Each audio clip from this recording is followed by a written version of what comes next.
नमस्कार दोस्तों, simplifying engineering education में आपका स्वागत है। दोस्तों, आज लॉकडाउन को जो लॉकडाउन 2 का समय है लगभग वो भी पूरा होने जा रहा है। 3 मई के बाद आगे की जो रूपरेखा है वो क्लियर होगी कि उसमें क्या होने वाला है। पर इस कोरोना रूपी महामारी से पूरा विश्व आज त्रस्त है।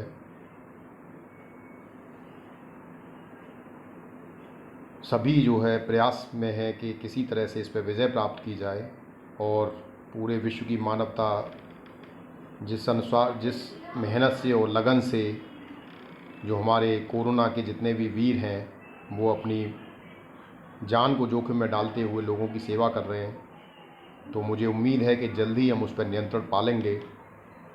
उसी के लिए दुष्यंत कुमार जी की 2 लाइनें मुझे याद आती हैं। हो गई है पीर पर्वत अब पिघलनी चाहिए, हो गई है पीर पर्वत अब पिघलनी चाहिए, इस हिमालय से कोई गंगा अब निकलनी चाहिए, इस हिमालय से कोई गंगा अब निकलनी चाहिए। तो दोस्तों, आज के हमारे लेक्चर में हम जनरेशन ऑफ एफएम वेव के अंदर इनडायरेक्ट मेथड के अंदर आर्मस्ट्रॉन्ग मेथड का अध्ययन करने वाले हैं। इससे पहले हमने डायरेक्ट मेथड के अंदर 3 मेथड का अध्ययन किया था, जिसमें reactance tube modulator, FET reactance modulator और वैरेक्टर डायोड मॉड्यूलेटर का अध्ययन किया था। अब हम इनडायरेक्ट मेथड के अंदर जो एक मेथड था हमारा आर्मस्ट्रॉन्ग मेथड, हम उसका अध्ययन करेंगे आज। Armstrong method में generally in this modulator circuit the output of FM wave does not depends directly upon the modulating signal। Direct method के अंदर जनरली जो भी हमारा आउटपुट सिग्नल होता था उसकी फ्रीक्वेंसी इनपुट सिग्नल पर डायरेक्टली डिपेंड करती थी, लेकिन आर्मस्ट्रॉन्ग मेथड के अंदर ऐसा नहीं है। आर्मस्ट्रॉन्ग मेथड में आउटपुट सिग्नल की फ्रीक्वेंसी इनपुट सिग्नल पर डायरेक्टली डिपेंड नहीं करती है।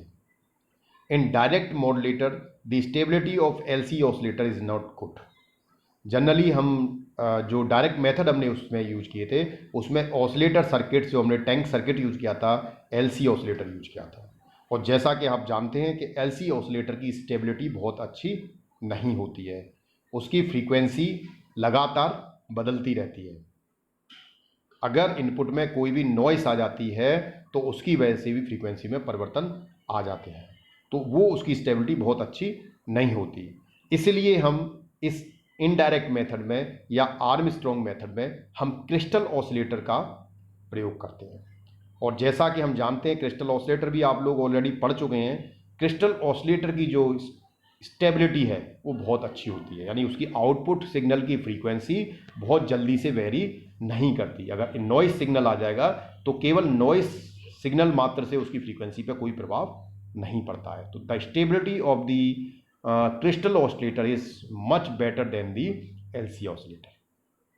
अब एलसी ऑसिलेटर की जगह पर क्रिस्टल ऑसिलेटर यूज करने की वजह से एक समस्या आ जाती है कि हम फ्रीक्वेंसी को ही इनपुट सिग्नल चेंज करके फ्रीक्वेंसी आउटपुट की चेंज करना चाह रहे हैं, लेकिन क्योंकि क्रिस्टल जो ऑसिलेटर है उसकी फ्रीक्वेंसी स्टेबिलिटी बहुत अच्छी होती है, तो उसकी फ्रीक्वेंसी को तो हम मॉड्यूलेट कर नहीं सकते। तो that can not be done, but phase modulation can be done. यानी जो क्रिस्टल ऑसिलेटर है वो जो टैंक सर्किट में हम एलसी ऑसिलेटर या क्रिस्टल ऑसिलेटर यूज कर रहे हैं उसके आउटपुट की फ्रीक्वेंसी को हम चेंज नहीं कर सकते, क्योंकि स्टेबिलिटी उसकी बहुत अच्छी होती है। तो इनपुट सिग्नल की को चेंज करके हम फ्रीक्वेंसी की बजाय आउटपुट सिग्नल के फेज को चेंज करते हैं, इसीलिए हम इसको इनडायरेक्ट मेथड बोलते हैं। अगर फेज चेंज हो रहा है तो कहीं ना कहीं फेज भी also part of the frequency. Hence, in this method, firstly we do the phase modulation, then frequency deviation is increased with the help of frequency multiplication। यानी इस इनडायरेक्ट मेथड के अंदर हम पहले फेज मॉड्यूलेशन करते हैं और फेज मॉड्यूलेशन करने के बाद उस पीएम वेव को हम एक फ्रीक्वेंसी मल्टीप्लायर पर दे देते हैं, जो कि उसमें फ्रीक्वेंसी मल्टीप्लाइकेशन में उसको बढ़ा देता है। तो इस तरह से हम पीएम वेव से एफएम वेव प्राप्त करते हैं। तो this is the block diagram of FM wave generation और by Armstrong method. Armstrong method से फ्रीक्वेंसी वेव जनरेट करने का ये मेथड है। इसमें आप देखें तो यहाँ पर हमने एक ऑसिलेटर यूज किया है। वो ऑसिलेटर कौन सा है? Crystal oscillator. इस क्रिस्टल ऑसिलेटर से हमें आउटपुट मिलेगा सी टी, वो क्या है, A C cos 2 pi F C T, जिसमें A C is the amplitude of the carrier wave and F C is the amplitude of, sorry, F C is the frequency of carrier. Then हमने इस AC signal को 90 degree phase shift करके balance modulator को दिया है। जब इसको हम 90 डिग्री फेज शिफ्ट करेंगे तो कॉस की 90 डिग्री फेज शिफ्ट करने के बाद जो वेव आती है that is AC sine 2 pi F C t. तो जो कोसाइन वेव है वो साइन वेव में कन्वर्ट हो जाती है। देन हम ये साइन वेव बैलेंस मॉड्यूलेटर को दे रहे हैं। बैलेंस मॉड्यूलेटर में जैसा आप जानते हैं कि हम दो इनपुट देते हैं, एक सीटी देते हैं और एक मॉड्यूलेटिंग सिग्नल एमटी देते हैं। लेकिन यहाँ पर हम एमटी ना देके इंटीग्रेशन ऑफ एमटी, यानी एक इंटीग्रेटर सर्किट यूज करके उस पर हम एमटी देते हैं और इंटीग्रेटर का जो आउटपुट होता है that is the integration of the input. M t का एक इंटीग्रेशन है, तो ये आउटपुट हम फिर बैलेंस मॉड्यूलेटर को देते हैं। बैलेंस मॉड्यूलेटर से जो हमें आउटपुट मिलता है that is modulated wave ST. जब हम इस वेव को एडर को देते हैं, एडर सर्किट को देते हैं, तो एडर सर्किट से जो हमें आउटपुट मिलता है that is phase modulated wave, जिसे हम बोलते हैं एसपीएमटी, या दूसरा नाम इसे हम कह सकते हैं नैरो बैंड एफएम। जब इस नैरो बैंड एफएम सिग्नल को हम फ्रीक्वेंसी मल्टीप्लाई को देते हैं तो हमें एफएम मॉड्यूलेटेड वेव प्राप्त हो जाता है, या इसे हम कहें वाइड बैंड एफएम। तो यहां देखें तो हमें जो आउटपुट पे एफएम वेव मिल रहा है वो एफएम वेव डायरेक्टली डिपेंड नहीं कर रहा इनपुट पर। पहले पीएम वेव में कन्वर्ट हो रहा है, उसके बाद एफएम वेव में कन्वर्ट हो रहा है। So this is the block diagram of modulator. अब हम बात करते हैं कि हमें इसकी मैथमेटिकल इक्वेशंस कैसे मिलेंगी। तो output from the crystal oscillator हम देख चुके हैं, A C cos 2 pi F C T. Phase shifter से आउटपुट क्या होगा, वो 90 डिग्री फेज शिफ्ट कर देगा, तो A C sine 2 pi F C T cosine wave में कन्वर्ट हो जाएगी। देन एम टी हमने मान लिया A M cos 2 pi F M T. जो मॉड्यूलेटिंग सिग्नल है उसको हमने कंसीडर किया कि that is A M cos 2 pi F M T, जिसमें कि A M is the amplitude of the modulating wave और while F M is the frequency of modulating wave.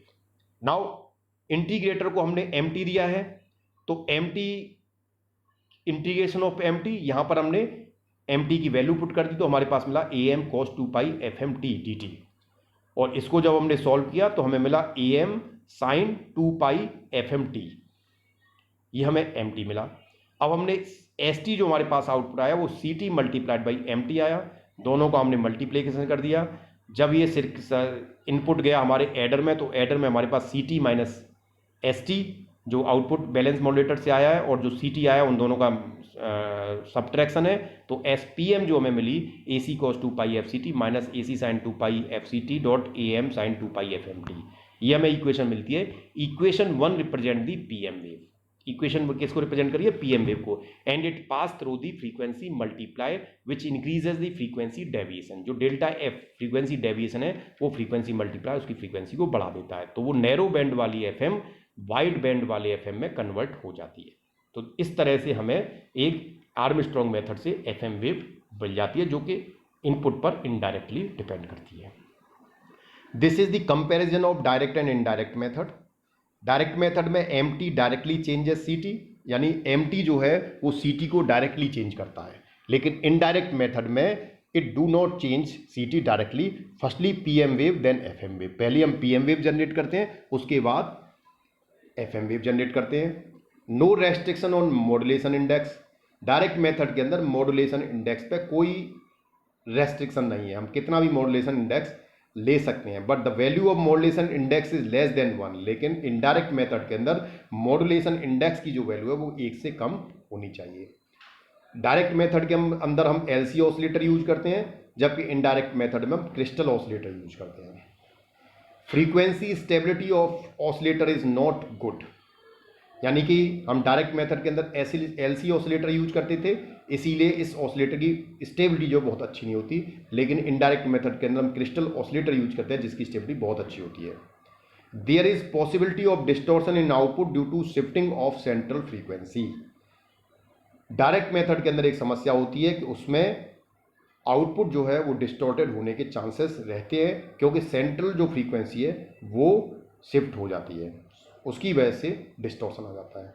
लेकिन इनडायरेक्ट मेथड के अंदर डिस्टॉर्शन नहीं प्राप्त होता, कोई पॉसिबिलिटी नहीं डिस्टॉर्शन होने की, क्योंकि हमने यहाँ पर सेंट्रल फ्रीक्वेंसी जो है वो स्टेबल है। क्रिस्टल ऑसिलेटर आपने स्टेबल ऑसिलेटर यूज किया है, जिसकी वजह से वहाँ पर फ्रीक्वेंसी स्टेबल है। Thanks for watching the video.